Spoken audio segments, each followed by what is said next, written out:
You understood my question, didn't you? Yes. Is there a reason you don't want to answer that question? Did you call Brian Albert? No, Brian Albert called me. Was that your statement or not? It was my statement then, but I've thought about it, yes. And you've changed your statement somehow? I didn't provide any information to anybody. Well- Information was provided to me. Why did you say, listen, I didn't do anything wrong in this? Do you know how to get rid of information on your cell phone? Factory reset? That was a yes or no question. Yeah, of course I've talked to him, yes. Okay, and the answer is yes, right? The answer is yes. Thank you. Did you actually go to the FBI computer forensics lab? Yes. Let me correct that.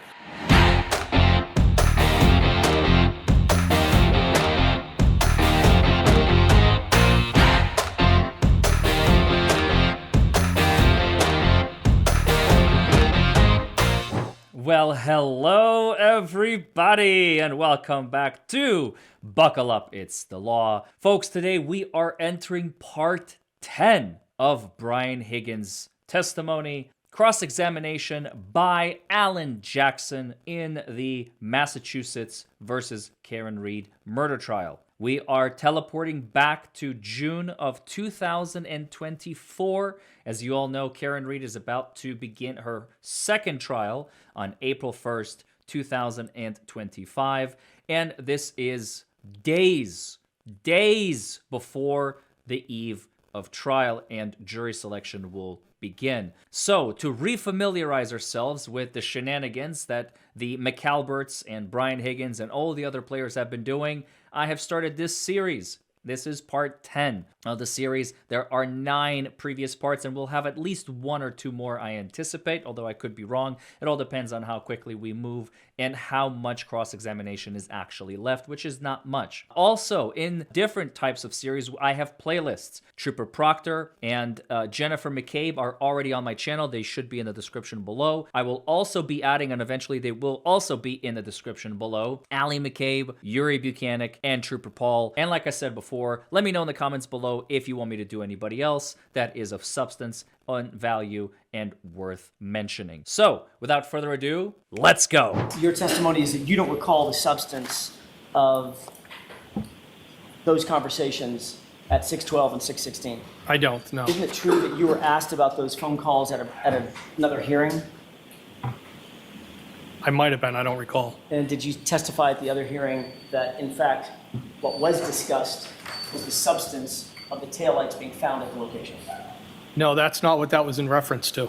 Notice how Alan Jackson, this is a very common defense tactic, he doesn't care about the answer. He cares about the question. He wants the jury to hear the question that's coming out of his mouth, because you are the one testifying, not the witness. Excellent work. Were you being provided information from your friend, Chief Berkowitz, about the progress of the investigation? No. Were you providing your friend, Brian Albert, information about the progress of the investigation or what you perceived it to be? No, I didn't have any information on the investigation. May I have just a moment, Your Honor? Sure. You were not interviewed about this case in any formal capacity until 5 days later, correct? That sounds about right. February 1st, Trooper Proctor? I'm not exactly sure the date, but it was several days after, yes. I'm sorry, I said February 1st, maybe it's February 3rd. I don't know the date, but we were into February. Where did that interview take place? Sharon, Mass. I'm sorry? Sharon, Mass. At what location? I'm sorry? What location? Action. I'll see counsel very quickly at sidebar. The interview was not at the police station. It was not, no. And by the way, the sidebar with Auntie Bev, I think she wanted Alan to kind of limit his questioning. There are certain areas that I think she was afraid that Alan was going to go in, and Alan really needs to go in, and she knows it. So just a total conjecture, because I have no idea what they talked about. Even when you're sitting in the courtroom, which I had the luxury of doing, I can tell you that it's very hard to hear. So the microphones are definitely not going to pick it up. But I can tell you that even if you're sitting in the box where Karen's family sits, that's where I sat. Obviously, I'm not going to sit with the O'Keefe family. They never invited me, and I highly doubt they ever will, which is fine. I don't want them to either. You can't hear it. You can't hear what they're saying. So this is total conjecture, but let's see where this is going. With Trooper Proctor, you had already had numerous conversations with Brian Albert. Is that safe to say? Well, the interview was with both Trooper Proctor, Sergeant Buchanan, and of course, I've talked to Brian Albert because of what took Mr. place. Higgins, that was a yes or no question. Yeah, of course I've talked to him, yes. Okay, and the answer is yes, right? Can we agree? The answer is yes. Thank you. By the time you spoke with Trooper Proctor and Trooper Buchanan, you had already had numerous conversations with Chief Berkowitz, correct? Yes. You had already had numerous conversations with Kevin Albert. Yes. You had already had this meeting with the Alberts and the McCabes over at 34 Fairview. Is that right? I went to the house. And discussed this case, as you earlier described in your I testimony. discussed what we were trying to figure out what You happened. discussed this case, Mr. Higgins. Well, at that point, it wasn't a case. Okay, I'm not parsing words about what a case is versus a matter versus an issue. You understood my question, didn't you? Yes. Is there a reason you don't want to answer that question? I don't have a problem. Objection, Your Honor. Ah, Is there a reason, or why don't you go ahead and explain? Well, I feel he's trying to make it sound like something it wasn't. he's trying to make it sound like he's trying to make us look guilty, Your Honor. I don't like it. Make him stop. To make it sound like anything, sir, I'm asking a question. Had you discussed this case or the issues surrounding this case with those folks? I did discuss things when I went back to the house, yes. And that was before you met with Trooper Proctor and Trooper Buchanan, correct? Yes, that's correct. You had already spent an enormous amount of time at Canton PD. We've just gone through those records. Is that right? I have been at Canton PD, yes. And you had been able to talk to, you had access at least to all the officers, correct? What do you mean by, can you Anybody that was coming and going at Canton PD. access for what purpose? Just to walk by them, to hear what they were saying, see what they were doing. Yeah, it's not what I was doing, no. I'm not accusing you of doing anything. I'm saying you had access to the individuals within I'm not accusing you. Then why do you look so guilty? NPD, correct? To interact if needed, yes. And very obviously, you had access to the Sally Port. Had access, yes, and that's a cut-through I used all the time. And anything that was in it. Correct?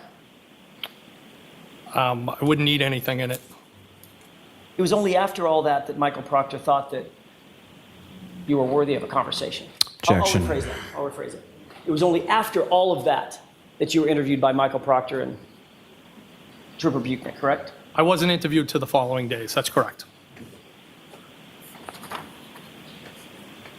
That's important. At some point on February 4th, Chief Berkowitz called you to personally inform you that he had personally found taillight at 34 Fairview. Is that right? He did tell me that, yes. And to be clear, that's the same Ken Berkowitz that you were with in the Sally Port. I don't recall being in the Sally Port with him, no. Right. What did you do with that information when you learned from Chief Berkowitz that he personally saw a taillight piece as he drove by? I didn't do anything with the information. Did you call Brian Albert? No, Brian Albert called me. You were asked this specific question in the other proceeding in June of 2023, correct? I don't know if it was the specific question. I was asked a series of questions on how the phone calls came in. That's what I was asked. And your answer was, it's 100% probable that I told him about that, meaning I told Brian Albert about my conversation with Ken Berkowitz, correct? It's possible. Was that your statement or not? It was my statement then, but I've thought about it, yes. And you've changed your statement somehow? I don't know if I changed my statement, but I think the way the phone calls came in is Brian Albert told me, you're not going to believe what was found on the front lawn. And then I believe Ken Berkowitz told me he found the taillight, and I'm referring to the taillight from the both of them. I didn't provide any information to anybody. Well- Information was provided to me. What you actually said was, it's 100% probable that I told him about that. Yes, 100%. I'm not hiding that fact, but you're asking me if I recollect specifically. I know I called him after Objection, that Your Honor. call. All right, so, It's previous testimony. go slowly. Sure. You said, yes, 100%, correct? In that testimony, I did, yes. And then in that testimony, you went on to say, Oh, so today's testimony is going to be different? What are you implying, buddy? I'm not hiding that fact, but you're asking me if I recollect specifically, correct? I don't have it in front of me. That's what you're telling me. You went on to say, I know I called him after that phone call, correct? I don't know. Show him, Al. And you went on to say, if that's when Chief Berkowitz told me listen, I didn't do anything wrong in this, end quote. That was your statement Objection. prior hearing, correct? So I'm going to strike the end part. Your Honor, may I? Yes. You said you don't recall that entire testimony, right? Not that portion, but I know I was asked about how the phone calls came in and what was said. Do you think it would refresh your recollection to see a transcript of your answer? Is this it right here? That's it. I'm going to read it. Looks like it Does that is. refresh your recollection to what your testimony was under oath in June of 2023? I do. And you said, if that's what Chief Berkowitz told me, if I listen, I didn't do anything wrong in this, correct? That was the statement I made, yes.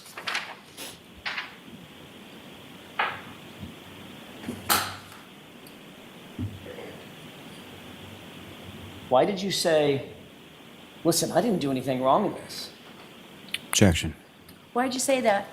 Because I felt they were being accusatory, and I was trying to explain what was going on, and what I had said over that was, I believe what I said, something to the effect, I can't be 100% positive. And then when I went on to say, it's probable.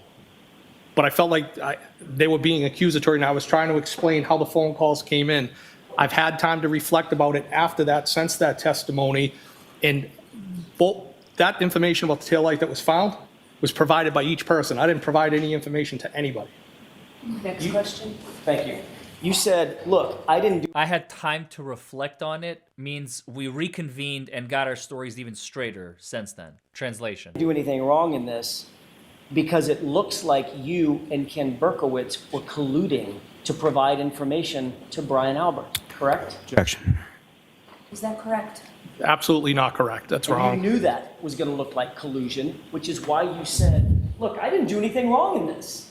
Objection. Objection sustained. But it's true. Jury heard it. Mr. Higgins, if you wanted to get rid of, and you've dealt with cell phones and electronic devices in your career many, many times, correct?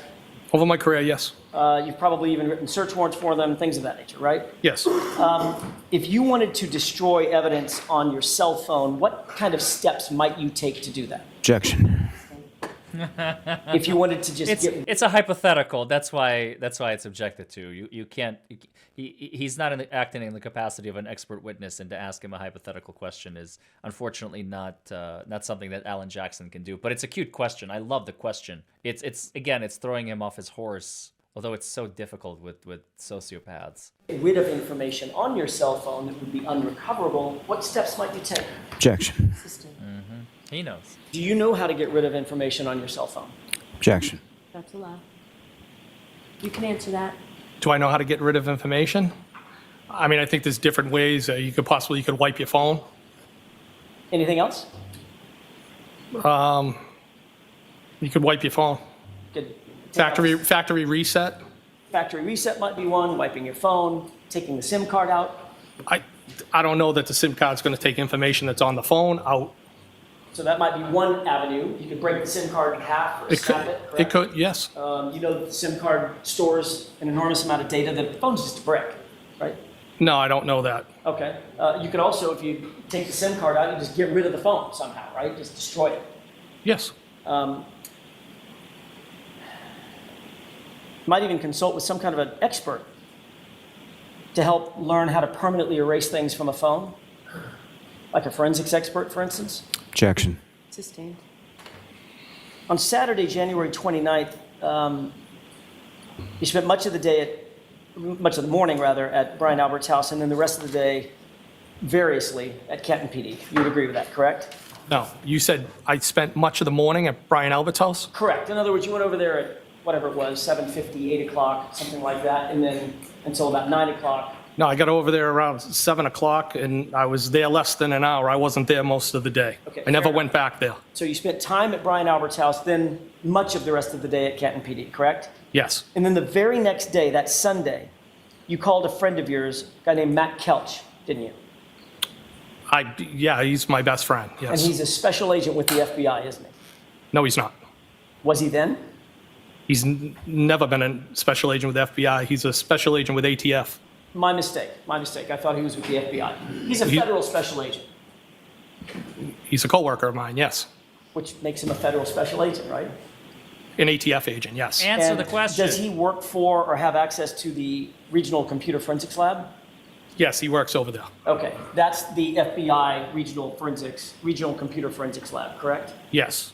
That's how I got my mistake. I apologize. Well, I just want to make sure the record's reflected correctly. You and me both. So you reflected it correctly. So Matt Kelch is an ATF agent who works at the FBI Regional Computer Forensics Lab, correct? Yes. And he's an expert in digital forensics, is he not? He has a level of expertise more than myself, And yes. he's one of your best friends. He is my best friend. You spoke to him about the death of John O'Keefe, did you not? Yes. And you asked him for a personal favor, sort of off the books, correct? Objection. In that form, I'll sustain the Did you ask him for a personal favor? No. Did you ask him to show you or consult with you how to pull things off of your phone that you decide to get off your phone? I asked him how I could pull text strings off my cellular telephone for the purpose of providing them to law enforcement. This was not in connection with any case that he was working, correct? Correct. It was not in connection with any case you were working, correct? Objection. Oh. Wow. Okay, things are heating up in Kansas, folks. Let's see where this goes. The answer, I'll strike that answer. Second question you can answer. Is this in connection to any case you? No, Your Honor. Next question? But you asked your friend to utilize his resources to teach you how to extract certain information off your phone? Is that what you did? I asked him if it was possible to get this off, if there was a method to get this off my phone so I could provide it to law enforcement. And that information was selected by you, correct? Two particular text threads, yes. Right. In other words, there was nobody else that was picking and choosing what to get off your phone. That was just you. It was me, yes. And the reason you did that, Mr. Higgins, is that you wanted to control and limit the amount of information that was pulled off your phone, right? Objection. Is that why you did it? No, I did it because I wanted to provide it to law enforcement, Your Honor. Okay, next question. But you could have just provided your phone to law enforcement and let them image the entire thing, correct? I guess that was an option, yes. And you knew that was an option at the time. And you're a trained ATF agent. What's the question? You knew it was an option to just hand your phone over. Just pick it up and give it to them. And there was also an option to provide it to them as well. Right. Oh, so you'd rather extract it yourself and provide them with select information rather than just giving them your phone because you may have some things on that phone you don't want them to see. We're cherry picking now. Chose the one that you got to select the information, not the one where they would get everything, correct? Objection. There. Stand us to that form. Did you actually go to the FBI Computer Forensics Lab? Yes. Let me correct that. I didn't go to the lab itself. I went to a kiosk, what they refer to as a kiosk on the first floor over at FBI. Okay. And all local PDs, law enforcement, have access to that. And that's obviously, It's an unrestricted area. You can be in there, as I understand it, unaccompanied if you're local law enforcement. It's on the first floor. that is a federal facility, however. Yes, it is. Did you utilize any computer or any data extraction machinery, if you will? A computer or something to extract this data? Well, it was a machine. I don't know what it's called. Okay, fair enough. I'll use the word machine. I don't know what it's called either. So you hooked that phone up to a machine, correct? Yes, And that machine belonged to the FBI. It didn't belong to you, is that right? that's correct. So that was a federal resource, not for anything having to do with any official case that you were working. Isn't that right? Objection. So I need to see you. I know this is time-consuming, but I need to see you. All right, I guess this is a good spot as any. I think it may be the end of day 17. He does continue the cross-examination on day 18, so there will be another part to this. I will make part 11, and that might conclude this series. But we're not done yet. Even if that will be the last part, we will immediately begin with Yuri Buchanan.